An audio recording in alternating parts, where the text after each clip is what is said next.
All right, everybody, it's the Boxing Source here once again, and I am glad to have my guest here who we have spoken to once before, but he has taken the time to join us here once again. Great promoter, great guy here, Mr. Sampson Lewkowicz. How you doing, Sampson? Very good. How are you? I'm doing great, doing great. Just wanted to cover about a few things here, seeing what's going on with Samson boxing, a few fighters, and also, a couple things with yourself. First off, I wanted to talk about one thing that we kind of like went over in our last conversation, and that is with the WBC interim champion at 154 pounds, Sebastian Fundora. He does have his upcoming bout against Carlos Ocampo on October 8th. They're in Carson, California. So, kind of like talk about that fight, that card, and what your thoughts are about that. Well, look, Fundora is ready to fight anybody. However, sometimes it's very hard to get the right fighter. I believe that we got it with Campos. Because remember, Campos fought in 147 pounders, and he lost the first time in the United States against a great champion, but he couldn't make the weight. So that it will be a real good fight, and it's not the same guy that he come and fought, a fight that that he have no chance. But now he has a chance, that to prove that he, he was not ready in that time, and especially to fight Errol Spencer Jr. You know what I mean? And as you see, after he fought, he never fought again 146 pounders. Never again. He went straight to 54. So which is mean that we have a great fight in our hands. And I hope so that people you will see that fight.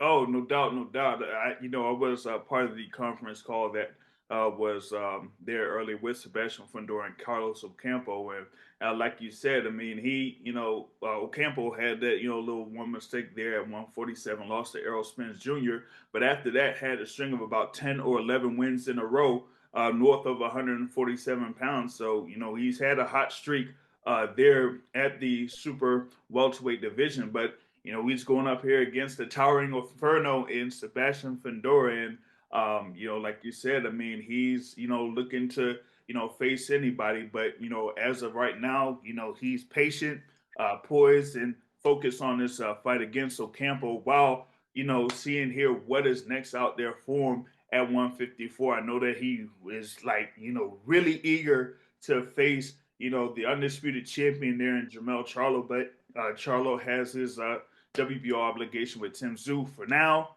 But after that, then maybe Sebastian Fundora could be put in position to fight for the undisputed super welterweight championship. Well, it'd be nice, but however, we have a tough Mexican guy that is coming to fight. So we want to talk only about October 8th. Yeah. So I'm so happy that his sister, Gabriela, Gabi Fundora, he would fight that day.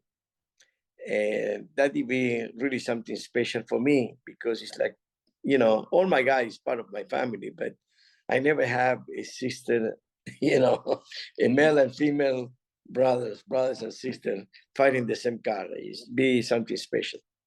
Oh yeah, no doubt, no doubt. I mean, back in April, I saw both of them there in that same venue in Carson, California, and so to like kind of like fast forward, and now you're gonna have in October both of them fighting on the same card is great. And Sebastian Fundora was just overjoyed to know about Gabriela fighting on that card, and talked about her and her level of poise and the things that she also does in the ring that he's like looking forward to that too before he goes in there against Carlos Ocampo.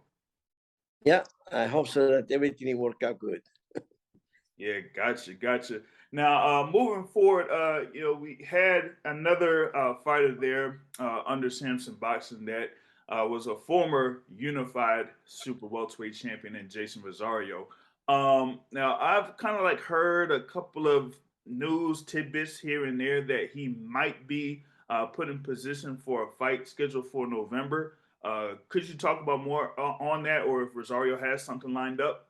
Yeah, Rosario, he will fight in November 5th. You know, these kids sometimes, like Dominican Republic, this kid, he born in a place that nobody want to be there. In a small town, he was sleeping most of his life in the floor. He have such a story that it's very hard to understand how poor people live sometimes. And when he grow up at age 14, he left his family and he tried to go by his own in boxing. So he got involved with his trainer that is from amateur till today. However, for a big fight, he coming to train in United States, this time with Chino Rivas in Philadelphia, that he will have enough sparring, because definitely you don't have the sparring that you need in the Dominican Republic. The other thing is that when he saw so much money that he make in 3 fights after he fought Williams, he make money with Williams too, and he never have any money in his hands. He went wild.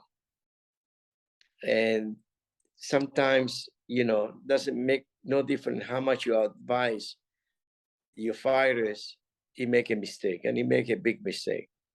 So when he fought with Lubin, he went to training camp in United States with 200 pounds, and he fought in 154. And he have only a month and a half to lose the weight. I want to cancel that fight, but it was broke already.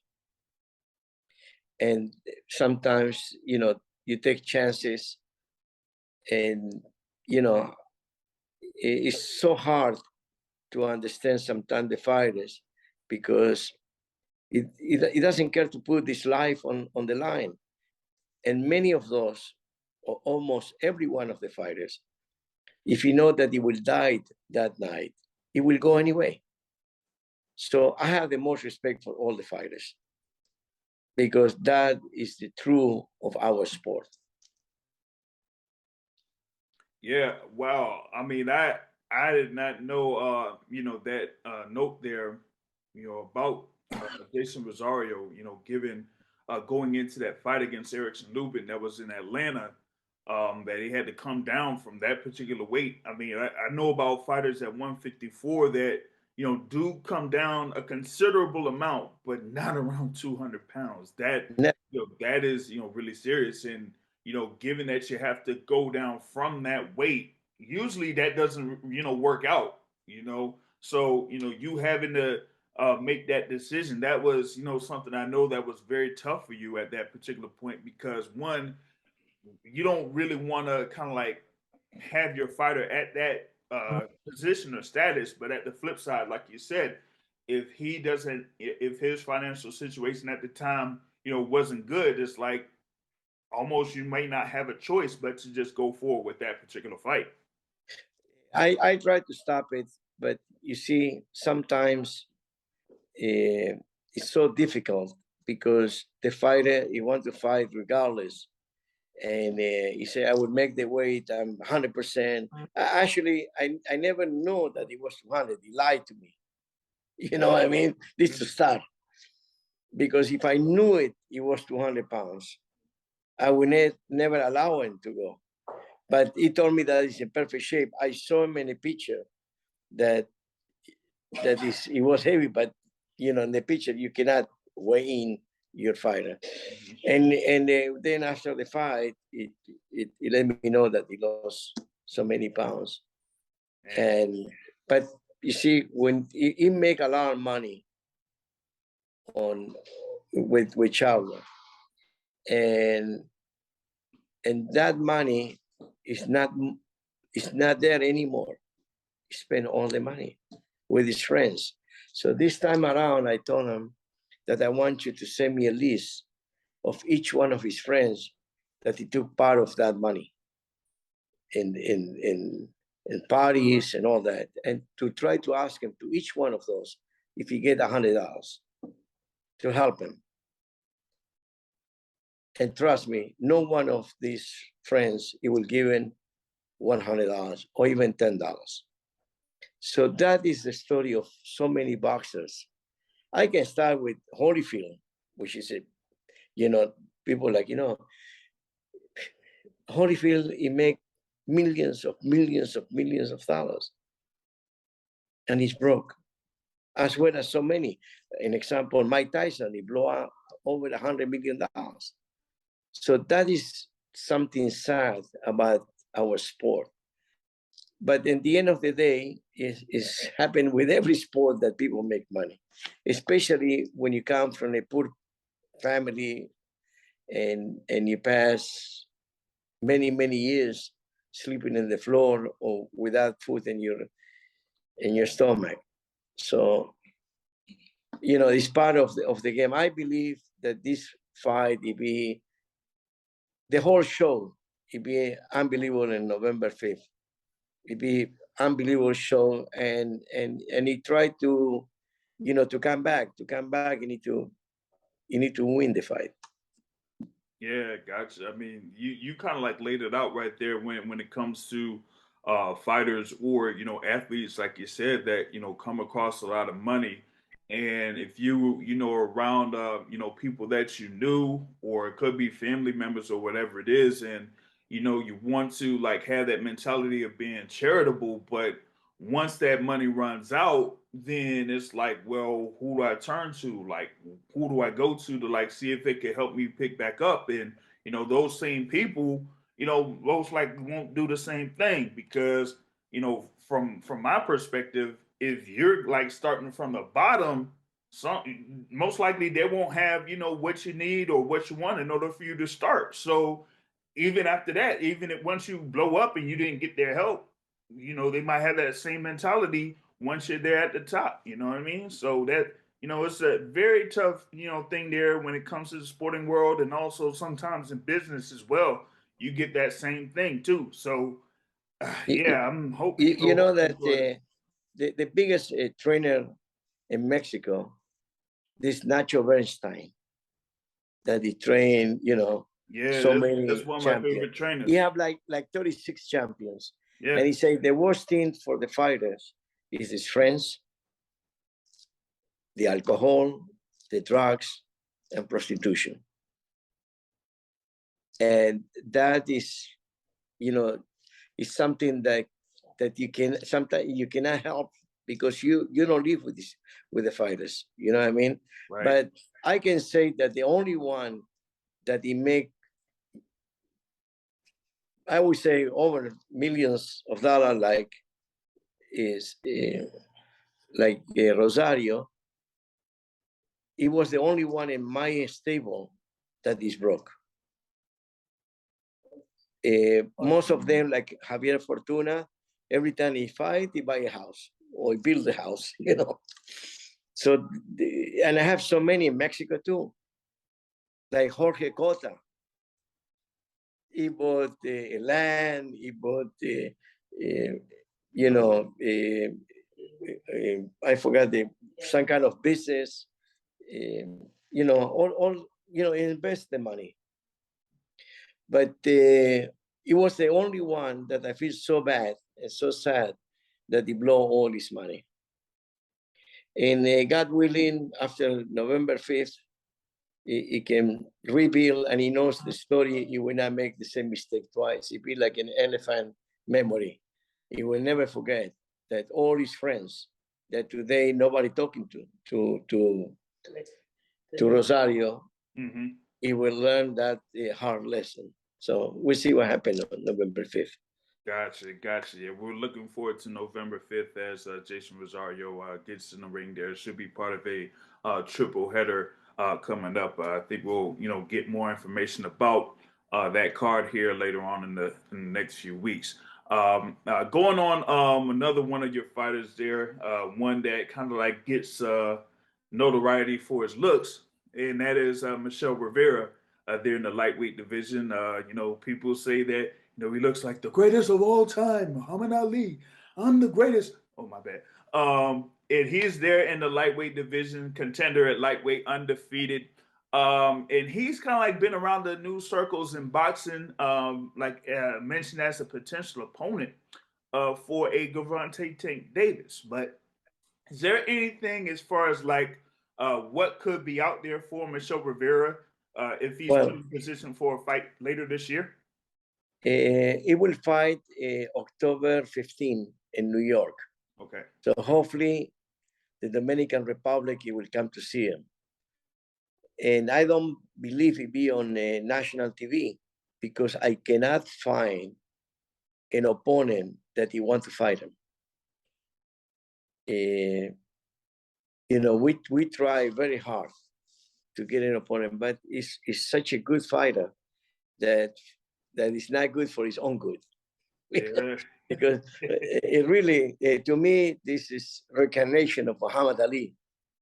Because not only is looking like Muhammad, he's so smart in the ring that is crazy. But hopefully after that, it's very close to get. I spoke with the IBF and the WBA, that is number 3 or 4 in each one, that it can be some kind of an elimination or it can be an interim title. You see, the interim titles, it get paid the same way. So when it's more money for the network, it pay the interim titles as well as the regular title the same money. But when you lock up the 135, the 140 pounders, the 160, 168, 154, all this is now is all unification. The heavyweight is all unification. So what happened with these kids, this boxer that is ready to fight and you need to wait 2-3 years for a shot to the title is unfair. So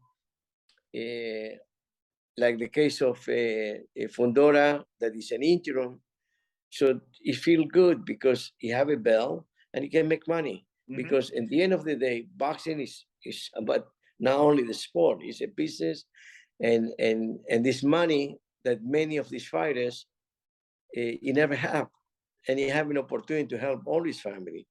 The only thing good about Rosario, going back to him, he bought a house to his mother, and he have his own house. Okay. That he have it, but not nothing else. So I believe that the IBF and Darrell's people, he will realize that he cannot stop the division and fighters that is waiting 2-3 years to have a shot to the time. That is unfair because he getting an age, getting old, right? Waiting for that particular time.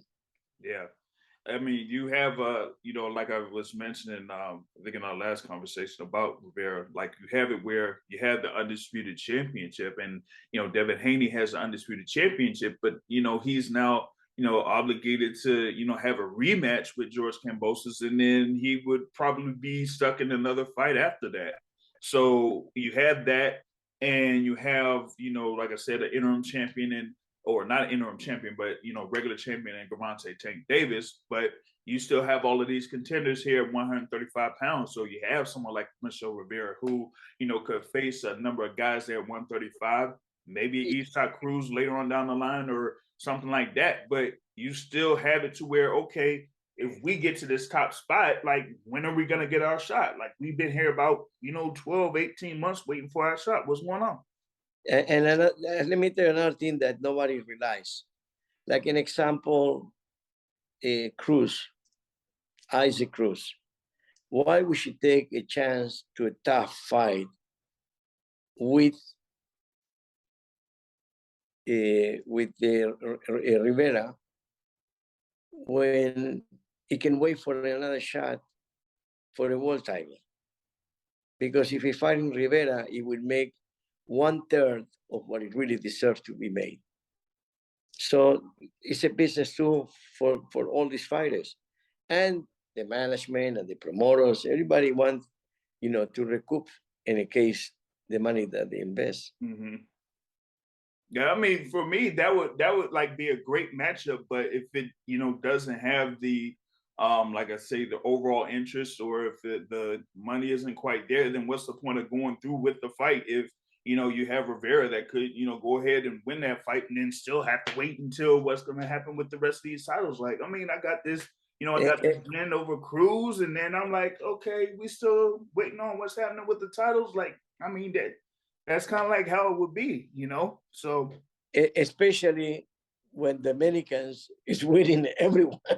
yeah. I mean, you have that straight that every one of the Dominicans is winning now titles, for the first time, 2 titles, 2 championship fights in one night. Yeah. So Yeah. That was out there in what was that, Hollywood, Florida. That's right. Yeah. That fight card that was out there for that to watch that. So that was great there for boxing. Now another fighter that you have that holds another version of the WBC interim championship is at super middleweight there, Mr. David Benavidez. And news here over the past couple of days has been swirling around about what Canelo had said immediately after his fight against Gennady Golovkin and his kind of like still reluctance to fight Mexican fighters. But you have David Benavidez there as the interim champion for the WBC, and we're like, it's similar to what we're talking about with the lightweight division. Like, you got someone that's an undisputed champ, but you have this contender here, knocking on the door, like, oh, yo, what's up? I mean, what's happening? And the thing with Benavidez is he was a WBC champion, and he didn't lose it in the ring. So, what do you think about the comments made by David Benavidez, and have you spoken with him recently, like within the past couple of days about it? Yes, I spoke with David, and I told him that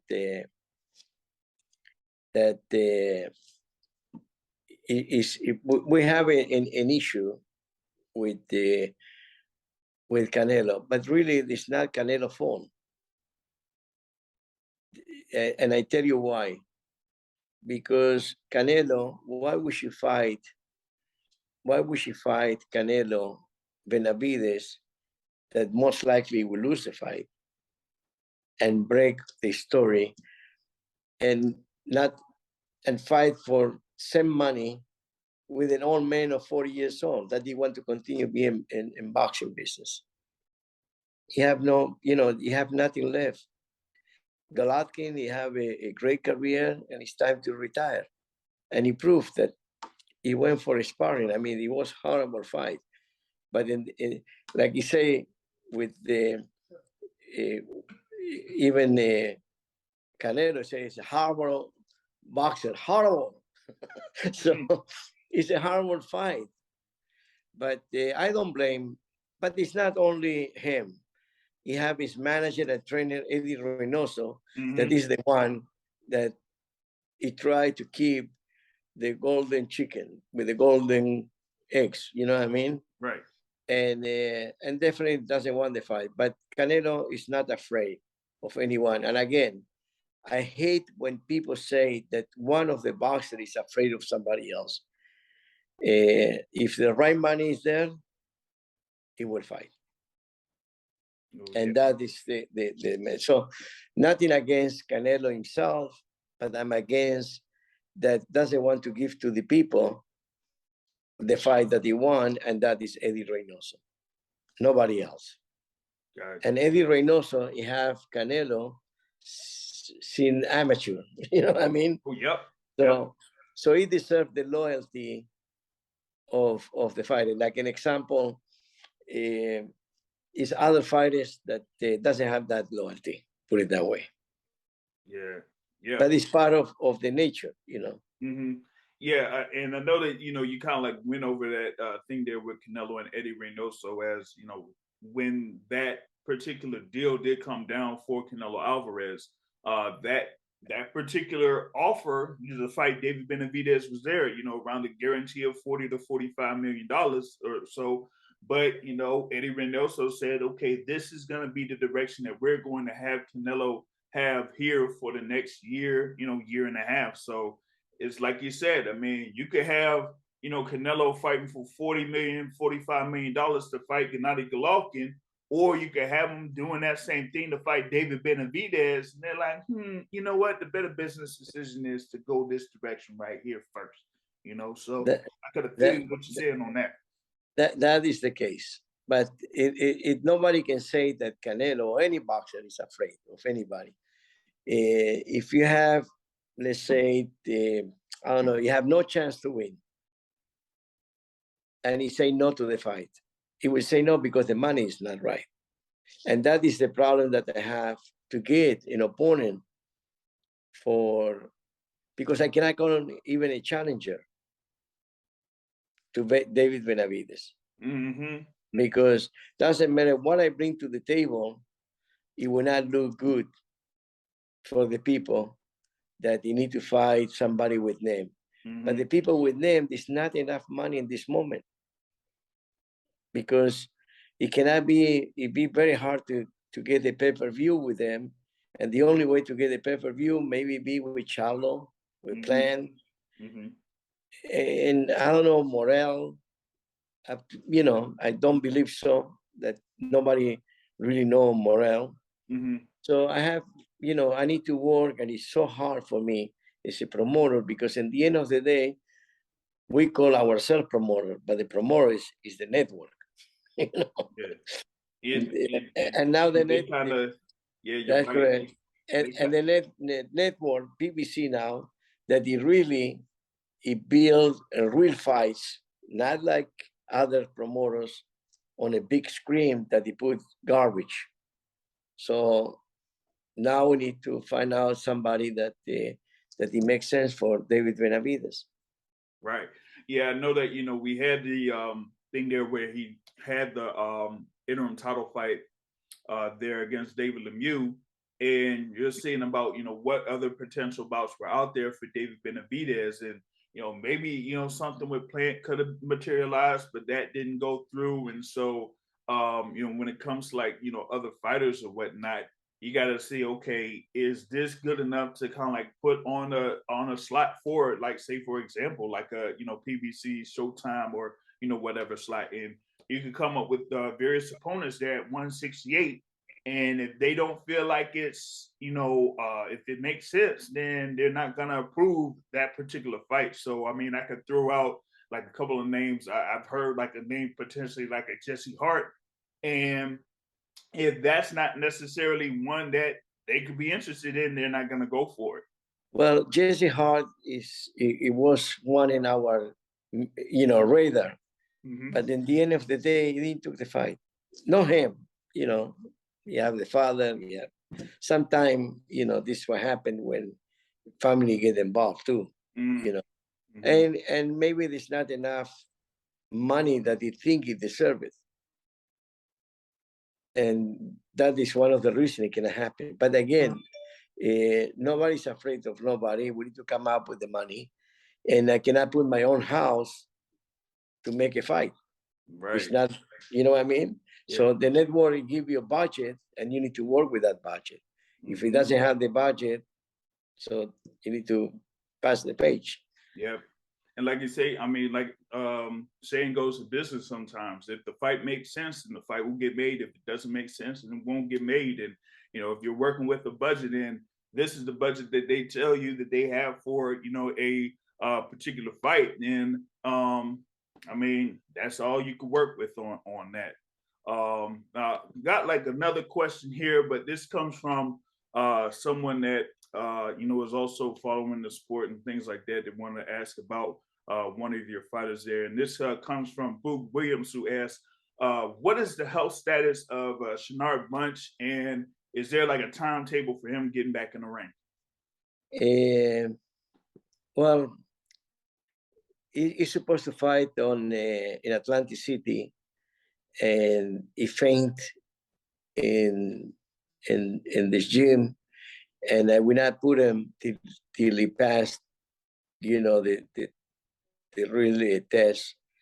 with the doctors, and I believe that it will start to this week to train, because now it looked like okay, but I want everything to be done correctly, and I hope so that tomorrow actually I will talk to his manager and promoter, promoter, like co-promoter Nadell, and he will talk to the doctor, and if the doctor say that everything's okay, so we start to train for the fight. Gotcha. I don't know when, but this year he will fight if he's ready. Gotcha. If he passes the physical, then he'll be able to go into or back into full camp, and then we'll have him in a position to. That is correct. Yeah. Gotcha. That's great. Now, is there anything else here from Sampson Boxing that you want to drop for the boxing fans there, as far as fighters or anything that's going on there for Sampson Boxing, or other fighters that may be in fights coming up too? No, I have a few, but in this moment we're looking for a really success on October 8th in California, and definitely in October 15th, that God willing, you will see again Lazar's Ali. Oh yeah, so, we got to see the greatest. He's going to be there in the ring. In the Barclays Center. No, I'm just. And the Barclays Center was full of Dominicans, so we'll see what happens. Yeah, not a problem there. Once again, I thank you, Sampson, for joining me here. I know that of course, you have lots of fun with your grandchildren, but you're able to still take the time to be with us here at the Boxing Source, and we're definitely going to be following you and Sampson Boxing and the fighters that are coming up, especially on October 8th with Sebastian Fundora, that's going to be in the ring in Carson, California. Thank you so much. Yeah, thank you. All right, no problem. Good night. Good night.